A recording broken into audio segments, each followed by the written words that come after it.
Welcome to LOA Today. Walt Thiessen and life coach Tom Wells here. Today is Wednesday, January 3rd, 2018, 8 a.m. Eastern Time. And Tom is sitting in for Cindy Chavez, who unfortunately still has that bad head cold and can't really talk without sounding like she has a head cold. So she's taking the week off. But we welcome Tom in because we normally don't hear from Tom in the middle of the week. So Tom, it's great to have you here this morning. It's great to be here, Walt. Looking forward to this topic. I think it's probably my favorite all-time topic. Well, especially when you start off the new year, it's a good topic for that, no doubt about that. Got to ask you, I hope you had a happy new year. Any wins, any good things happening lately? Well, I mean, just the fact that I was able to get together with all these people I've known for 30 years and over New Year's Eve was really wonderful. And one big win that happened was that I've been seeing a woman for about 3 months, and that relationship is starting to wane. And as it waned, I'm noticing a lot of my friends are stepping in, not because they know that I'm no longer really with her, but I'm just seeing how the law of the universe, law of attraction, brings other people into my life to fill in those gaps of loneliness. Those gaps of no longer having this really tight connection with this woman, but all of a sudden here's my friends showing up in wonderful conversations and coming over to my house, and that all just happened by the universe handing me that gift, Wow. So I thought that's pretty cool how life just takes care of us. Absolutely. That's always such a win. Yeah, that's that's the kind of win that you want to have too, because when you're going through a transition like that, those transitions can be a little bit tricky at times. So to have that kind of actual human support, that's really helpful. Yeah. Everything that opens up my life to feeling that I'm being taken care of by the divine, by the unseen realm and by my higher self. It's always such a good feeling to know that I'm being provided for. And that's some of the best wins that happen throughout my whole week, is seeing this little thing and that little thing and this little thing and that little thing that all indicate, everything's fine. I'm right on track, Absolutely. Everything's unfolding exactly the way it needs to. Yep. Yep. Yeah. Well, I'm trying to think what my biggest wins are the last 12 to 24 hours. I think probably just more mundane wins, but they're still wins. They count. My wife and I have been spending time reading to each other from The Vortex by Abraham Hicks. And we'll read like a page, and then we spend the rest of the night talking about it. So we aren't making a lot of progress in the book, but still, it creates a lot of conversation, Yeah, you got the rest of your life to read a page. Yeah, right. Well, there are also 3 more books coming in the mail that I haven't read, so we have some stuff to go through here. Wow, that's great. But yeah, is that three more books that are written by Abraham? Or? Yeah. I realized that out of the 6 or 7 books that they had written and put out there, I'd only read 2 of them, and so I figured, after all these years, it's about time I read the others. And so that's what I've been doing. I haven't read all of them either. But. Yeah, and there's some good stuff in them, stuff I didn't realize was there. I bet you there is. Yeah, there's definitely a reason that each of them was written. So I mean, I was looking at the one, this titled Law of Attraction, that I found. It's actually coming in paperback, but I found an ebook version of it, and I was looking at the ebook, and in that book I realized and learned for the first time that Abraham actually delineates 3 different laws, not just the law of attraction. First one, law of attraction. Second one, science of deliberate creation. Third one, art of allowing. I didn't realize those last 2 were laws until I read that section of that book. It's like, oh, okay. It's not like they play that up a lot, Wow. I should read that one too, because I can see how art of allowing would be it. That's what our talk is about today, enjoying your journey. Is really the art of allowing every second of your life, if you can, allowing yourself to enjoy your life the way it is. And that's the key to accomplishing the goals, the things that we want to have manifest in our life. It's also that's why. It's also where more people stumble than any of the others. They don't really stumble on asking, and they don't really stumble on understanding that the law of attraction is where like attracts like. They stumble on the allowing part. So it's the most important one of all, and it makes sense to me that it needs to be its own law just because of that. Okay. Yeah, makes sense. Yeah. So you're the one who came up with the topic, so go ahead and finish your introduction of it. Well, okay. So, I mean, so many people in the past, there was this idea that around New Year's time you set goals for the new year, and it's kind of there's a certain natural feeling I feel about that within myself that, well, it kind of makes sense. The year's starting; it's a brand new year, just like it's a brand new day every day. But so you say, okay, what is it that I would really like to see happen now? And if I have a fresh start, that feeling of having a fresh start is a nice feeling. It's a gift we can give ourselves every day, and it's a gift I try to give myself every moment. Of having a fresh start Right. and saying, okay, so what's possible now? But I just noticed that with so many clients that I've been working with, the main thing that bothers them and that bothers me sometimes is I want to have something manifest and I want it now Yes. because I feel like in the having of it, I'm going to feel better. And so I say, well, once I have that particular car or that particular house or that particular thing that I want, and the amount of money or the relationship, that I'll feel a lot better and I'll feel more complete and I'll feel like more fulfilled. And therefore I'll feel my life is more of a success and I'll be happier and all these great things. And then I notice with each client, what it comes down to is all the sessions we work, what we're working on is them enjoying the journey. Mm. Because without, I love that saying that Abraham says, which is, there's no happy destinations without happy journeys. Mm-hmm. And it's like, okay, so how come that is? Well, it's just the law of attraction. If you vibrate with a happy journey, it's going to lead eventually to the things you want are going to flow from your vortex into your life, because your joy, your happiness brings them to you because you're vibrating with that same vibration that you think the thing is going to bring you. You think having the certain amount of money will bring you all this freedom, but if you start feeling all that freedom now and that enjoyment of everything you've got now, there's more likely the money will flow to you. And in fact, they say it's a guarantee. If you start thinking of how good it's going to feel once you have that relationship with that special someone in your life or that group of friends you really want to have, that you're going to feel so much better about your life and about yourself. But, they always say, but you got to start feeling those feelings now.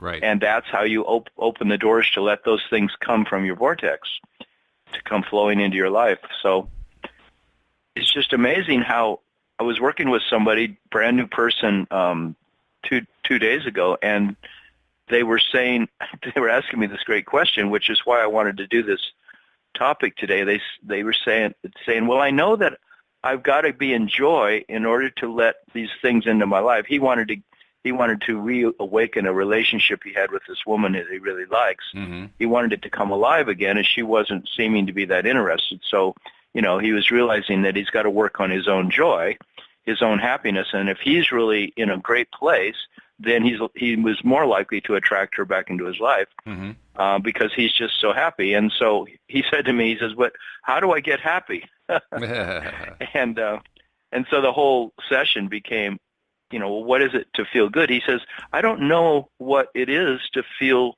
joy. I mean, how do I know I'm in joy? Or how come?"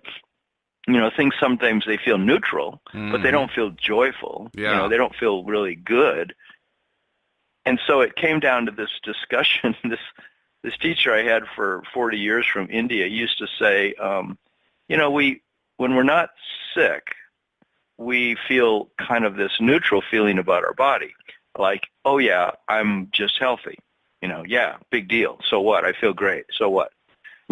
But when we're sick, we get that head cold and we look back, we feel back, oh my God, I would do anything to have that neutral feeling of just not feeling like this, not feeling this bad contrast feeling that's in my body.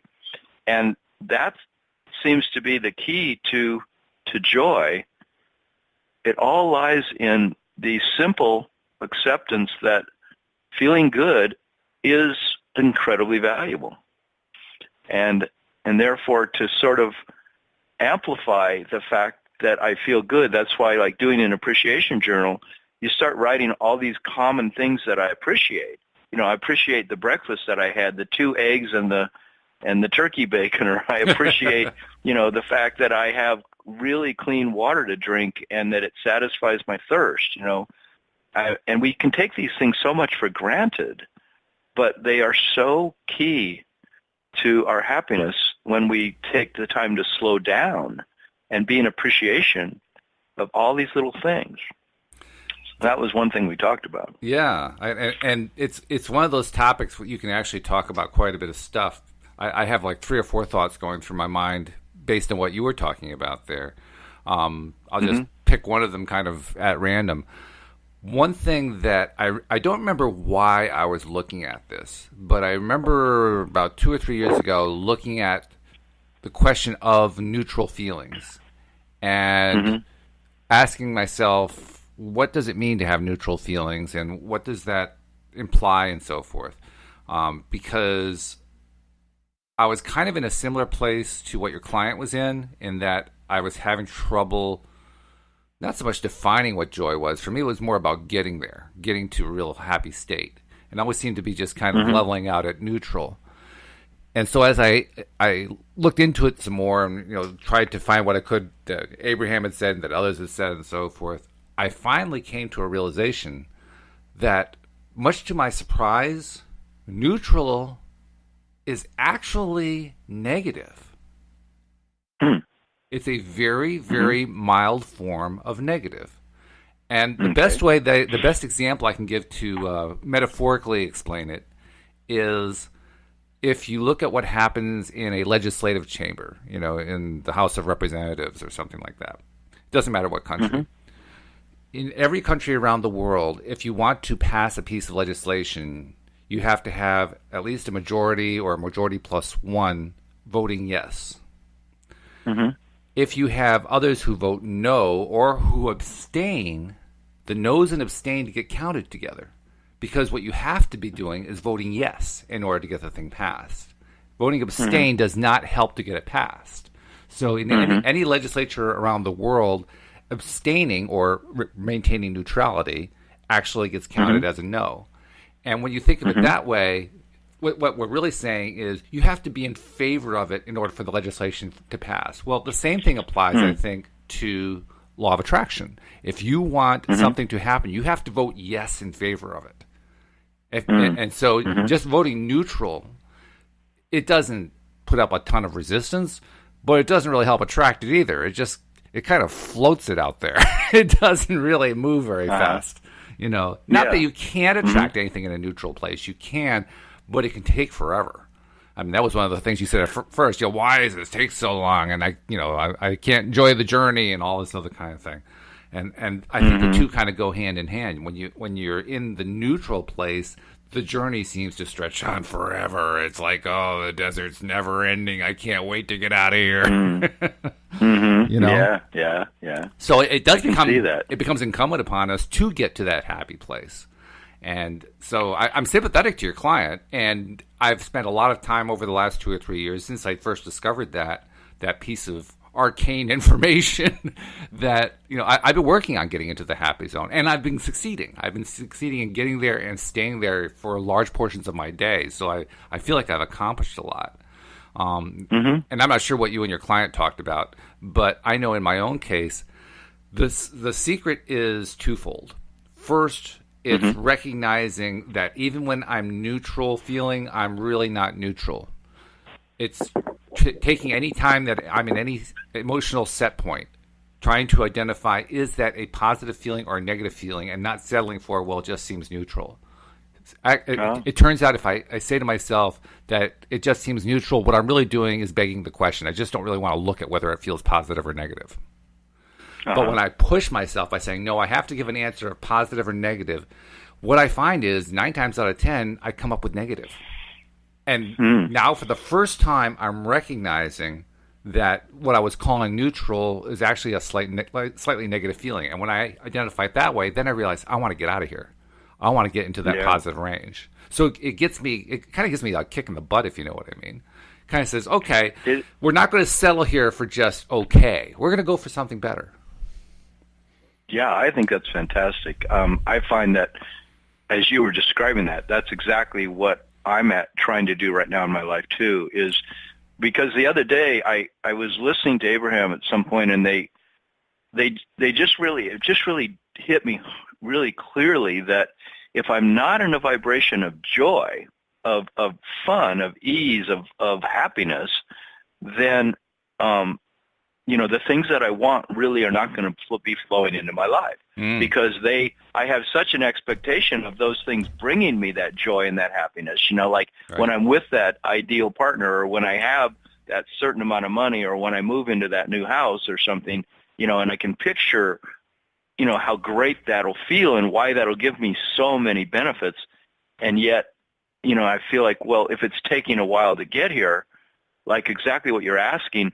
And I started to see, that like what they say is, if you're not getting what you want, it's because you've got a mixed vibration, and so when you say that you have, this negative, slightly negative vibration, the fact that you take the time to notice that, and you kind of just get subtly into the energy, and you go, is this neutral energy really contain mainly joy, or does it mainly contain some kind of belief, some kind of thoughts that say, I'm not enough, I don't have enough, in other words, is there lack? Because it's like I feel like I'm either communicating lack, or I'm communicating abundance, in my vibration. Mm-hmm. And when I'm communicating a belief in abundance and appreciation and love and joy and all those good feelings, then of course I'm going to attract more of that into my life. But it's such a great thing that you're asking, because you're looking at your life very carefully and saying, where is really joy here? What does it look like when it really feels good? Yeah. And also, I love that. Also recognizing that when you're in that so-called neutral state that's actually maybe slight first degree negative, you're really not feeling good. You're really not feeling good. That's the thing. And we convince ourselves that we're feeling good in that state, but we're really not. And you know how I think we get there? I think we get there because we are used to thinking in terms of in pain or not in pain. And that state is a pretty much not in pain state. So we tend to, it's like we limit our thinking and say, okay, well, if I'm not in pain, I'm good. Exactly. I don't have and to one do thing anything I more. realize is that I have a place of coping, where I pride myself in a certain way on the fact that I've learned through all these years of living, I've learned how to tolerate and cope so well that that actually what I'm doing is I'm tolerating a certain level of pain that's become so familiar. I mean, I'm having a realization right now talking about this, is that, it's become so familiar to be in this neutral place, but the neutral place is actually just a place of, well, I'm getting by. Yes. I'm getting by, but I'm not necessarily excited about my life. I'm not necessarily thrilled to be alive, in this moment. And so I feel like the joy and that moving just slightly into that place of being excited to be alive and to be appreciating and feeling, God, it feels so good to watch the snow fall, or it feels so good to smell my coffee, or it feels so good to taste my breakfast, Right. like the things, all those things start coming alive. That's when the joy comes alive. But when I'm in a place where I'm just sort of taking everything for granted and I'm sort of just getting by, then that isn't going to attract the things from my vortex, other than the things that are just keeping me getting by, right? And you're making a great point there, almost vicariously, that place of joy is such a better place just to be in, let alone for attracting. It's just a nicer place to be in. Because you notice so much more, you appreciate so much more, and it makes you feel so much better. And it's where the real living happens when you think about it, isn't it? Yeah, it's so true. I mean, there's no living that you happens. Could go driving. It's what? There's no living that actually happens in that neutral state, because, like you say, that's the getting by state. And if you live in getting by for a while, and I lived in getting by for a long time, it's not a happy place. It really wears on your psychology after a long time. Your psyche starts to pay a heavy price for it. So you really do need to be in that happy zone in order to have full life go on. Yeah.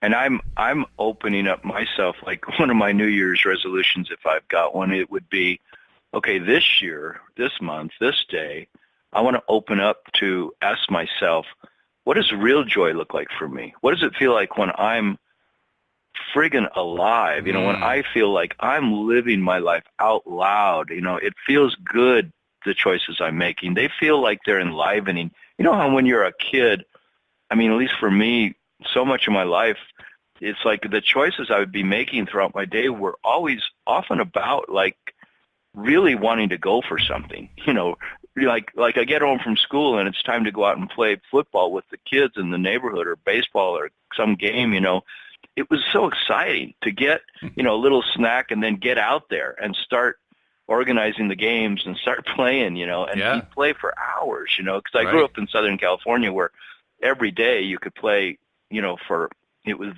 the weather was almost always nice. Right. And so, it was just such a thrill to be in that joy of playing. And I feel like now I've surrounded myself in my life with so much sense of obligation to, to follow through on projects that I'm trying to do or ideas that, well, once I create my career in this way, I'll be happier. And once I have, I read these books, I'll know more, and then I'll be happier. And I better learn more songs on the guitar. And, instead of, my goal for 2018 is to get my life into the place where I just feel excited about the choices that I make throughout my day. They more and more are things that as I look towards doing them, it feels good. It just feels like this is how I want to be living. Absolutely. And by the way, for listeners who are they're feeling like, yeah, we're pressing the right buttons here, I just want to take a moment to invite you.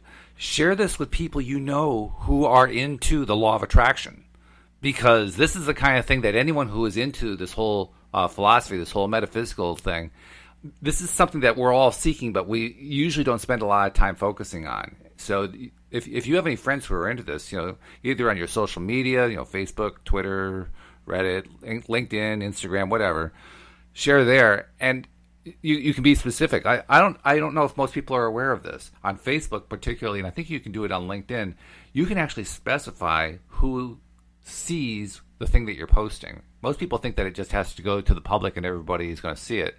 But if you just want to share it with certain people, you can actually do that. Did you know that, Tom? You can actually share this with people? Well, you can share it with specific people. You can specify who's going to see it on Facebook. So let's say you're setting up your little post. You're saying, listening to the LOA Today podcast right now, really good. You ought to check it out. And then up in the top right corner, there's like that little arrow, and you click on it, and you get options there. Well, one of the options it gives you is the ability to say, well, the default option says share it with the public. But if you look at the options, there are options like choose who you're going to share it to. And you can actually pick from a list of friends. You can type in a friend's name and so forth and say, well, just show it to this friend or to these two friends or send it to this group. I've done that before. Yeah. And people forget that that's available. So, I mean, you might not want to share this with everybody. Time, yeah. Oh, yeah. I think we all do. So you might not want to share this with everybody, perhaps. Maybe, maybe there's still a stigma. Let's be perfectly honest. There's a stigma about believing in the law of attraction. So you may not necessarily want to share it with everybody. But now there's a way you can share it with just certain people. And we urge you to do that because we're trying to spread the message about the show so that everybody can get their daily dose of happy. And you can even do it by text message. You can do it by email, whatever way you want to. But, think of like 1 or 2 or 3 friends that you have who are into law of attraction, positive thinking, and just send it their way. They'll appreciate that you did it. It'll make you feel good too, and it helps grow the show. So everybody benefits on it. I just wanted to mention that. That's great. I've noticed that a lot of my friends, when they do actually listen to some law of attraction stuff, even if they haven't been seeking that much, a lot of them report to me that they like it. It's like very positive and uplifting for people. And I think there's a lot of people that don't know that the law of attraction actually goes a lot deeper than The Secret. It goes a lot deeper than just saying, oh, you're always trying to manifest something in your life. You're trying to get more money. You're trying to get a better relationship. And, they think of it as a superficial game. I think some people that they say, oh, I know what the law of attraction is, Oh, sure. But I found for me when I started really studying it 4 years ago that it was so much deeper than I ever imagined. It has an entire, like you say in that book that you're reading, where they talk about these other laws, the law of allowing, and I can't remember the other one you said, but law of science. The science of deliberate creation is the second law. Yeah.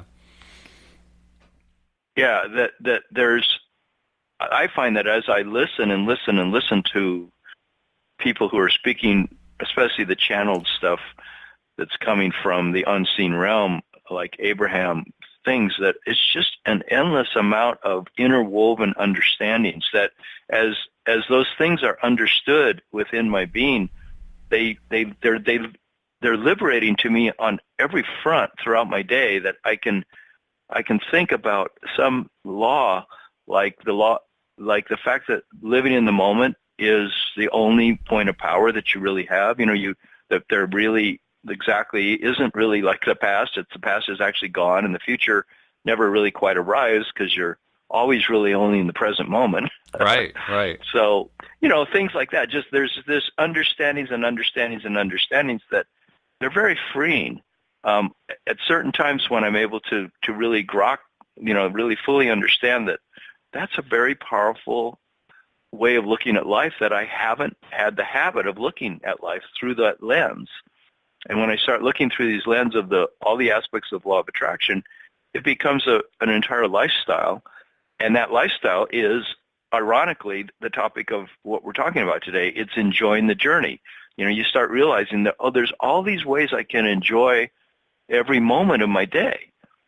I can actually learn to get out of this neutral or negative place of the stories I'm telling myself, and I can actually start to fashion telling myself new, better feeling stories that then open the gates for more and more wonderful things to flow into my life.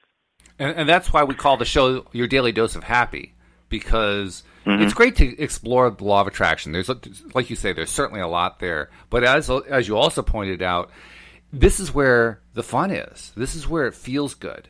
And one of the many ways you can use, one of the easy ways you can use in order to get yourself in that feeling place, is to listen to the show. And in our case, to do the show. Because it is. I mean, that's the feedback we're getting from a lot of people. The show makes you feel good. And having that twice a day, I mean, that's a tremendous blessing, a tremendous boon that we're able to give to people and to give to ourselves. And one of the reasons we want to keep sharing it with everybody. But I just want to emphasize, it isn't just about exploring the law of attraction in depth, which is great as well. It's also about feeling good. In fact, the field of positive psychology is reinforcing that in big, big ways over the last, and has been for the last 10 or 15 years or so. In that, Wendy and I were talking about the field of positive psychology during yesterday's afternoon show. The field has so many ways that it has used scientific research to reinforce what LOA teaches us. And there's a perfect example that fits in with what we're talking about here. There is study after study after study that shows that people who are happy first become successful later. People who are happy first have happy relationships later. People who are happy first have healthier lives later. People who are happy first have more successful careers later. People who are happy first, I mean, just go down the list. It's in every single case. And we're not talking about small, minor, marginal differences. We're talking about differences that make, like the scientific studies about whether or not you've found a detector for cancer look meek and meager by comparison. The strength of the signal that comes through on these studies is tremendously strong. I'll probably mess this one up, but I remember there was one where if you are a positive, happy person, that is something like a 90% predictor of your success level. 90%. I mean, that's something that most scientific studies would flip for to get that kind of result. But that's what you get when you focus on the idea of being happy first. And I don't know if I told you this story, but there's a study that was done of nuns. This was nuns from the 1930s who were asked by the Mother Superior for the U.S. to basically write out a little piece about themselves. Just, a little self-bios, autobiography kind of thing. 1 or 2 pages in most cases was what they did. And it was for the novitiates, not for the established nuns, but for the ones who wanted to become nuns. And those records were retained, such that back in the 1980s, a bunch of psychology researchers found out about it and asked for permission to go through those and to compare what had been written to what happened to the nuns who wrote them, at least among the novitiates who became nuns. And what they found was astonishing. They found that based on what the nuns wrote at that time, if they handed these different little autobiographies to an independent group of readers without telling the readers what they were reading for, and just to say, if you had to mark this person as being optimistic or pessimistic or somewhere in the middle on a scale, I think the scale was like 1 to 5, with 1 being very pessimistic, 1 being very optimistic.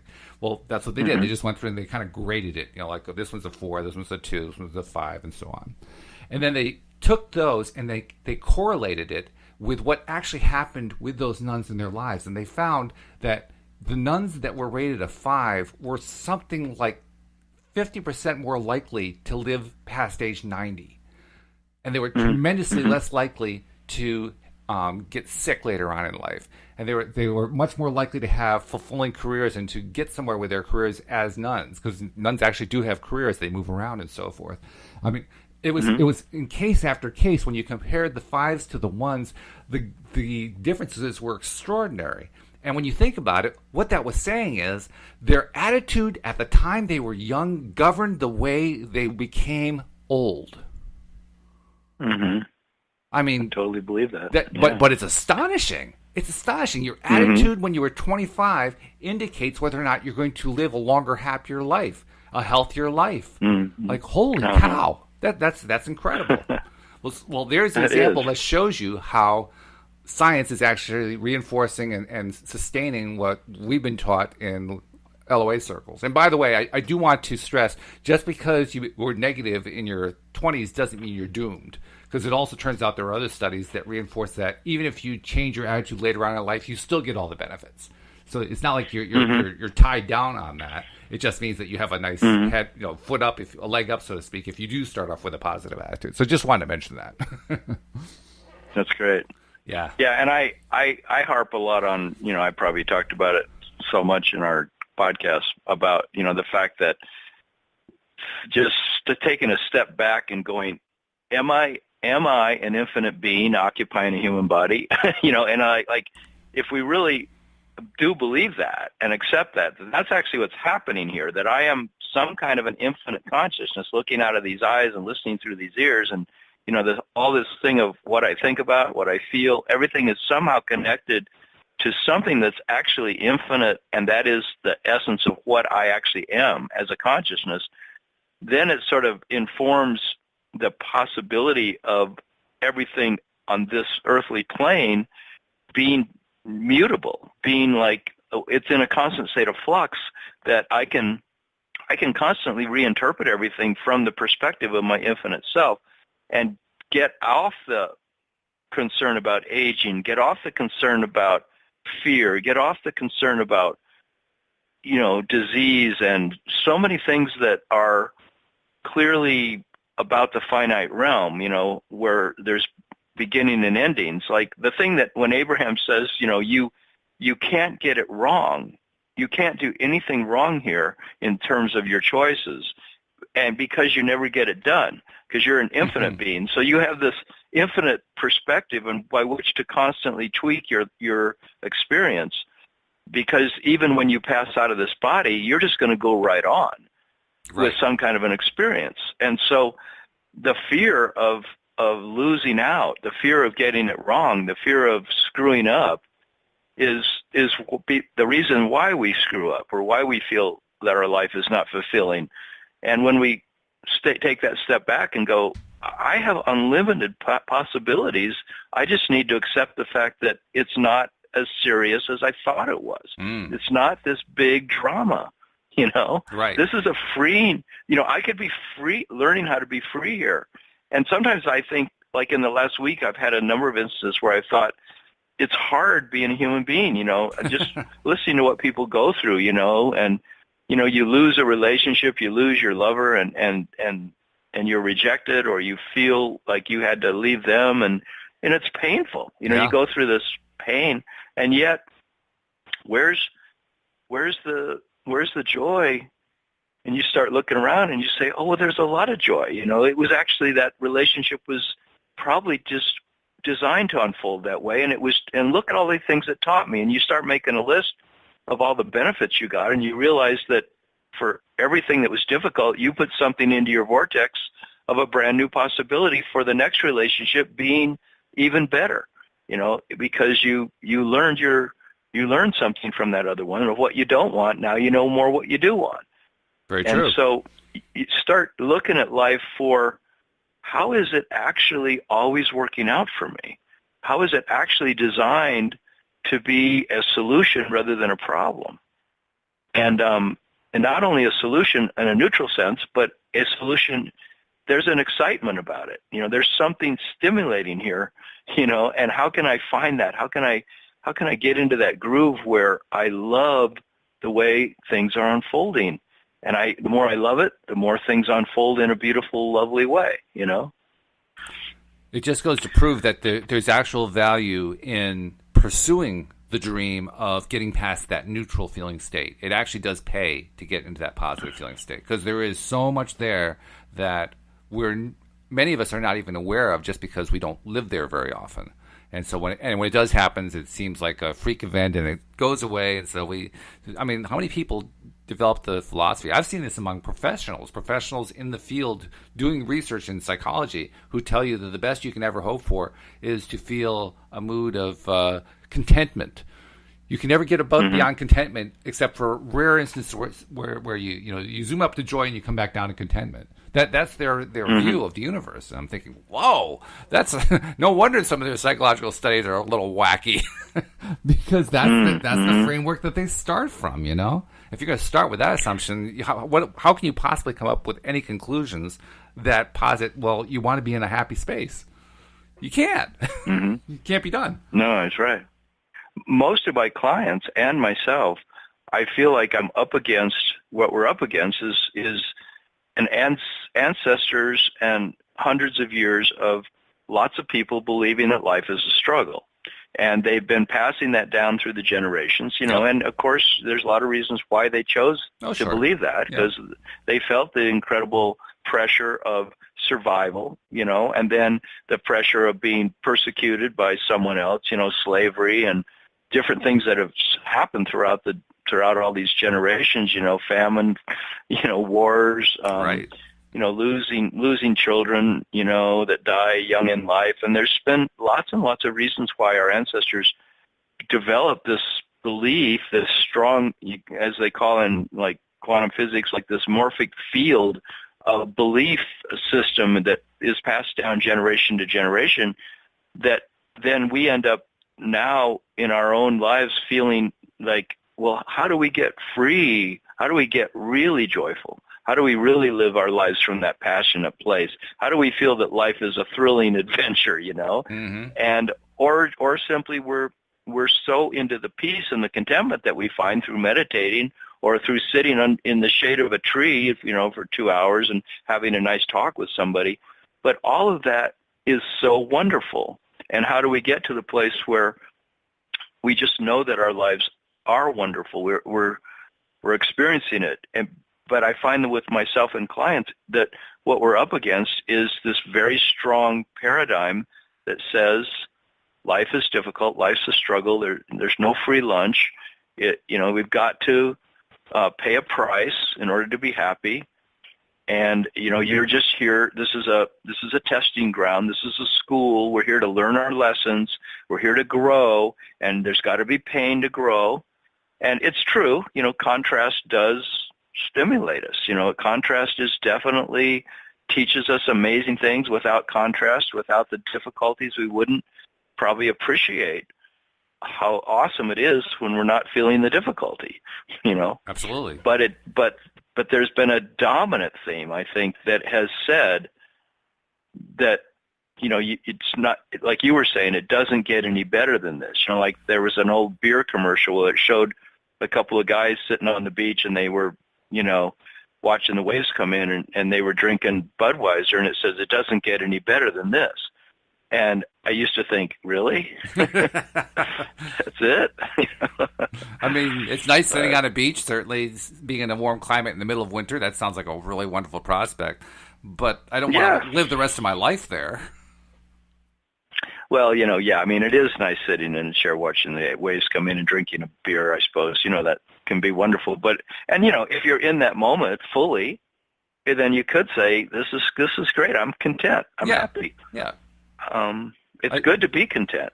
But I don't want to live in paradise in that sense. I don't want to live in a place where the weather is always the same, because I would love it for a while, and then I'd really like it for a long while, and then I'd kind of like it, and then it would get really tiring, and I'm saying, where's the change in weather? I like the seasons. I like fall. I love spring. Spring is my favorite season of all. I mean, you don't really get spring in the sense that we get it. I mean, Caribbean countries and so forth do get spring, but it's not in the same sense that you get in the more northern climes. Because one of the big benefits of spring in the northern climb is that it signals the end of winter. And that end can be like joyous, like, whoa, the warm weather's back, hooray! And you don't get that in the Caribbean, right? Because it's always warm. There's no contrast. Right. Right. So you get a different joy out of the consistency. Like, I grew up in LA, where I love the consistency of the weather. Yes, we did have sort of a change of the seasons, but it wouldn't never really snow. But it would get down to freezing sometimes. Sure. That was a big thrill growing up, was putting out a pan of water at night and watching it freeze. Watch it freeze, right? But when I finally did move out of Los Angeles in my early 20s, I was really digging the four seasons. And I know exactly what you're saying. The joy of watching the seasons change is fantastic. It's incredible. But the way that people hate the cold now, so many family and friends that I talk to and people and strangers I run into, they hate the snow and the cold. And I'm thinking, yeah, but it's so much a part of this geographic area of the world that if you don't have snow, you're not going to have all these beautiful pine trees. You're not going to have the things that grow here aren't going to thrive if you don't have the snow and the cold. They need that to survive. So, you're constantly sitting here, putting out this message to the universe, like, I don't want snow anymore, and, I don't know. I don't think that's a good message to put out there. Well, what you're going to get is more snow. I mean, that much we do know. When you're snow induced, something you get more. Yeah, exactly. So, I mean, I like the way my wife does it. My wife, it's kind of funny taking a walk with my wife after a snowstorm, especially if it's not the first storm of the year. If it's like the fourth or fifth, because about that time, it's really wearing down on people. They're tired of it. Like, okay, enough with the snow already, that kind of thing. And my wife is practically dancing down the street. I love snow. I love snow. Yeah. Doing snow angels and, just, dancing and running and like, oh, this is so great and so forth. And everybody's going, oh, God, please, no more snow. Talk about contrast. I mean, two entirely different ways of experiencing the exact same event. And I'll let our listeners decide for themselves, which one do you think is going to be more conducive to attracting what you want in your life? Because I know what the answer to that one is, and I think you do too, Tom. Yeah. So I was going to ask you, Walt, how do you, like, let's say you're looking at the rest of today, what do you do as you go through your day to enjoy your journey, to really, like, open, so that the things that are in your vortex that you really want to have in your life, that they flow to you more easily and readily? Well, I've been doing so much study of how the whole thing works, and I have it fairly well ingrained in my conscious mind, that I am now a lot more aware than I was even a year ago, let alone 5 or 10 years ago. I'm really aware of when I am slipping out of that positive zone.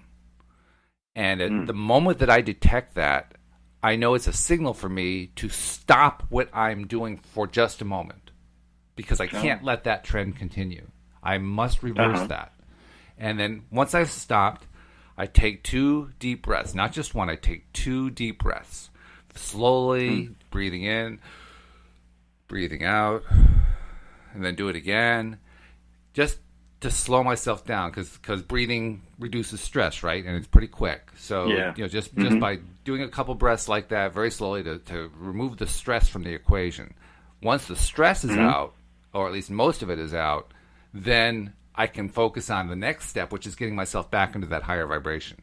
And there are a number of tricks that I'll use to do that.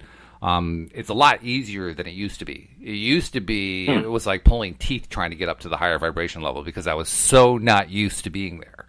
But once you've been there for a while, it's a lot easier. You know how that is. I mean, when you're living there for a while, it's like you slide back into it. You don't even have to think about it anymore.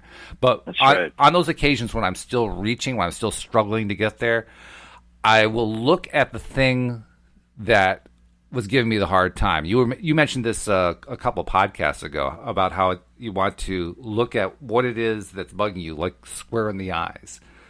Face it directly. And then once I've identified it, usually what I find is it's not so bad as I thought it was. The only thing that made it bad was that I refused to even acknowledge that it was there, and so it just kind of kept getting bigger and bigger, and like, the big monster, But once you identify what it is, it becomes smaller. It also makes it easier to realize, okay, well, if X over here is the thing that I'm feeling bad about, then all I really have to do is divert my attention from X over to some Y somewhere else. Or a Z, or anything else. I just have to divert my attention, just take it away long enough to get myself back into the happy place. Because I found over time, the reason I couldn't get back into the happy place is I was still focusing on that bad thing. Because that's what we do. So let's say you're working on a technical aspect on your electronics there that you've got to keep working good so you can do a podcast. Right. And you're dealing with a really frustrating aspect. What do you do then? To explain how you do that. Exactly. So, and I was dealing with that a lot in December. And anybody who was listening to the podcast in December knew we had some technical issues. There were quite a few of them. But what would happen is after a podcast, I was spending a lot of time between podcasts just trying to diagnose and find out what the heck is causing this. And I knew part of it was just that I was dealing with a really weird way of wiring your computer together, because what I have to do is not using the computer the way it's normally designed to be used. So you're going to get weird results when you do that anyway. Yeah. So I kind of had to accept that part. But as I'm going into it, and I'm trying to find something, and I'm like beating my head against it, like, why can't I find this? Why can't I find this? And I start to feel that way and start to get tense. Oh, God, all right, I got to take another break, because I can feel myself going into that negative vortex again. So I stop, take my breaths, and then I will find something else to fasten on. So what was it that would fasten on? It varied. It varied from instance to instance. Sometimes I would just remind myself the nature of computers. That's one of my favorite things to do. I mean, people like to complain about computers, right? Especially when they don't work properly. Well, I have enough experience with computers that I know that the amazing thing isn't that the computer isn't working. The amazing thing is that it works at all, that it even functions. I mean, what we have is steel and silicone and electricity producing these incredible results. I mean, these machines that didn't even exist 25, 30 years ago. I mean, iPhones, they're like, what, 10 years old? Smartphones? Something like that. And they were impossible 20 years ago. You could not have a smartphone doing all the things it could do. So the amazing thing isn't that that it doesn't work. The amazing thing is that it does work. And that's something to get excited about. Just like we did the first time. So that's actually what you do then? That's like when you're up against a problem and this part of you is saying, I hate this, or that this is really difficult, or I feel stuck, you can actually talk yourself out of that feeling of how bad it feels to be stuck by telling yourself things like that? Yeah, I don't actually have to stay on that thought very long, because what it does is it triggers a cascade of thoughts. The first thought is, this stuff is miraculous. And as long as I've stayed on it for just that long, like a second, that's enough to kick into gear a mental process that I'm used to from years of troubleshooting, which is, I'm going to find the answer to this thing, because these things do work. I know that they work. I have made stuff work. I have fixed so many things. I know for sure there's a solution here. And that alone just turns a huge part of it. Well, it starts with remembering that these things are miraculous. They're wonderful things. You have to start there. Okay. When you start there, then it becomes easier to fall into, well, I've been here before. I know how to get out of this. This is not new. And then I start my usual process of how I diagnose things, which usually means keep taking away components until you make it work. That's usually what it amounts to. But ultimately, it's starting with that one starting point. Yeah, and that sounds like an appreciation thing in a lot of ways. It's like you're It choosing is. to look at what you appreciate. Absolutely. And of course, Abraham talks about that constantly, that if you're ever wanting to find more joy in your life, start counting up your blessings. Like if you don't have enough money in your life and you want more money, start appreciating the amount that you have and start appreciating all the abundance, all the ways it shows up in your life, and that start appreciating the fact that there's some kind of a power in the unseen realm in your larger, in your higher self, that's actually fully got your back, and that you can just relax and know that you will have what you need. You have what you need now, and you will have more, and it will come to you one way or the other. It's on its way if you can just, be in that place of appreciation. So that sounds like one thing you do. I was trying to think of what I do, to feel more joy and to feel more ease and to get into that place that's beyond neutral. And I before we started the call, I just took a notebook and I said I'm going to give myself 10 minutes and write down what brings me joy. As fast as I can write it down, I'm going to ask my higher self to just write this stuff. And I wrote 50 things in 10 minutes that bring me joy, Wow. And it just makes me realize that it's an attitude. It's an attitude, Yes. like if I could never notice the fact of how wonderful it is that I fall asleep easily. But when I start meeting people who can't fall asleep easily or who wake up at 2 a.m. every day and can't get back to sleep, then I start realizing, wow, I'm so lucky. I'm so fortunate that I fall asleep easily and I stay asleep all night long and I wake up feeling refreshed. That's a huge thing. Absolutely. So it's again, I realize that everything I wrote on this list of these 50 things, they're all things that I only notice when I'm feeling good already. Like they're things that, I get feeling better as I write more of the things that I appreciate. But I realize when I'm in a place where I'm not believing that life really works that well, I don't believe that all is well, I don't believe that I can't get it wrong, I don't believe that I'll never get it done, I believe too much in the old limited thinking, then it's hard to find these things that I appreciate. So that's why I think for my clients, and for myself, it's developing a practice like you've developed around the technical things of, knowing that there is a solution, knowing that there is a better way, there is a better feeling inside of me, and that I can get to that better feeling if I just relax and trust that that's the direction I want to go in, and notice the negative stories I'm telling myself and start telling myself more positive ways of approaching everything in my life. And that process I described is not the only process I use. I think I prefaced it by saying that's just one way that I go about doing it. Sometimes that just doesn't feel like the right way to go.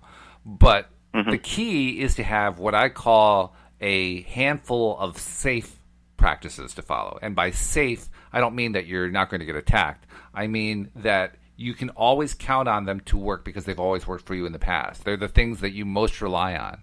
So for me, one of my safe things is to listen to positive music. Another safe thing is just to go take a walk and get out in nature. Because those things will always get me into that positive state of mind. And sometimes you just need to take that break. So getting out to take a walk in nature is sometimes a good idea when I'm trying to, solve a technical issue and I'm pounding my head against it. I'm not getting anywhere. Sometimes you just got to get away from it. That's a huge one. Yeah, that's the whole going general thing. Right. I find that that's probably the main technique that I work with clients. One of the main things is we've got to go general when we're too minutely laser focused on our problem. You just got to get away from it. Exactly. And get your focus onto something that feels better. And that's really good, I think, to cultivate. Well, what are the things that turn me on? Like for me, like you said, for you, it's listening to the music that you listen to. For me, it's the same thing. It's picking up my guitar, and saying, I'm just going to totally change the whole tone here. Maybe I've been experiencing writer's block and I'm struggling with that. And then I just say, okay, I'm just going to get up out of this chair. I'm going to go get my guitar. I'm going to sit in the other room and I'm going to play some lead guitar and practice my riffs, and just get better and better.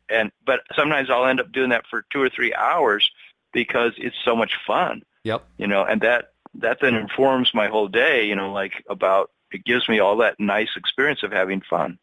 Well, particularly if you work for a company for a living and you don't have the luxury of being able to go play guitar for 3 hours, and that's a wonderful thing to do. It's a great thing to do, but if you're in that kind of a work environment, that's not really an option.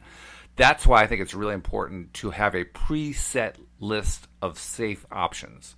Because, like you said, when you're in that state of mind, it's hard to remember what the good things are that you can do. But if you have a list, an actual physical list that you have pre-written, that you've taken the time to write out, okay, I can take walks, I can listen to my positive music list, I can appreciate computers, whatever it is, you can come up with like 3 or 4 of them and just have that piece of paper handy so you don't have to think about what it is that you're going to do to get yourself in that better space. All you have to do is go get your safe list out and look at it and pick one. Makes it so much easier if it's pre-planned like that and you've already done the exercise of listing what those 3 or 4 things are. That's a good thing. Yeah, I want to get better and better at that. And then the other side of it is like I've talked to a lot of clients and like they're going to work, but they're not noticing what at work they do like. In other words, like, well, I do actually like always talking with so-and-so, or I do really like, doing this kind of project because I always get a great sense of excitement when I'm solving this particular type of problem. Right. And so you start helping a person name or yourself name the things that even in a situation that you generally don't think of as a fun situation, like, well, what are the things you do appreciate there? And I mean, I remember being in school and thinking like, what things about school do I actually like? Even though I said the only thing I like is vacation, when school's over, but there were things about school I liked. I liked, doing big reports and doing them really well and including a lot of artwork in my report or getting, really writing it up in such a way that it was very easy to understand and yet it had a lot of great details in it. So there's lots of things we like. And, by focusing on, well, what aspects of that do I like and stop the messages in my head that say I'm not happy, right. Just like don't go there over and over again. Absolutely. This is such a huge topic. We could talk about this for hours. Yeah, unfortunately, we've got about 2 minutes left, so we don't have hours left. I wish we did because we could go, like you say, for a long time on this one. One thing that I do want to urge people to do, and I'll try to give us another 30 seconds or so to actually talk about the topic. But before we run out of time, if you have not yet subscribed to the podcast, please do so. It's pretty easy to do. You can do it right at the website, loitoday.net. On your iPhone, you can also do it through the iTunes Store. You can also do it through the podcast software that's built into the iPhone. On Androids, you can do it through the Google Play Store. In any of those cases, just search on LOA Today. It pops right up. Click the subscribe button, and now you're getting every single episode that we do twice daily, 5 days a week, plus one on Sunday. So you're getting 11 daily doses of happy every week. So I just wanted to throw that in there and remind people before we completely run out of time. But on this topic of how we're dealing with our days and how we're dealing with incidents that happen during the days.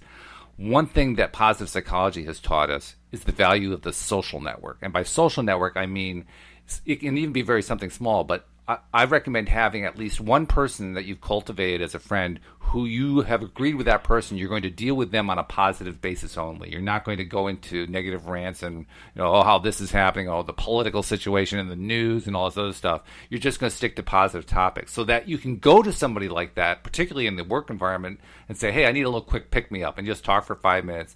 And now you're in a better state of mind so you can go back to work. So I wanted to throw that one in while we have a few minutes left. That's good. Before we do lose everybody, too, Tom, sometimes you need to have a coach to talk to. Sometimes you need to have somebody to work things through, and that's something you're good at. If somebody wants to have a private session with you, how do they do that? They can go to my website, which is youarejoy.com,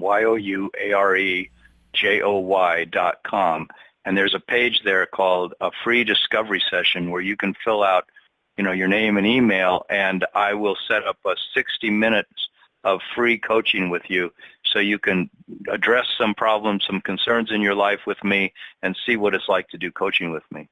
Sounds very good. Tom, I look forward to our next show together, which will be on Friday. Yeah, I do too, Walt.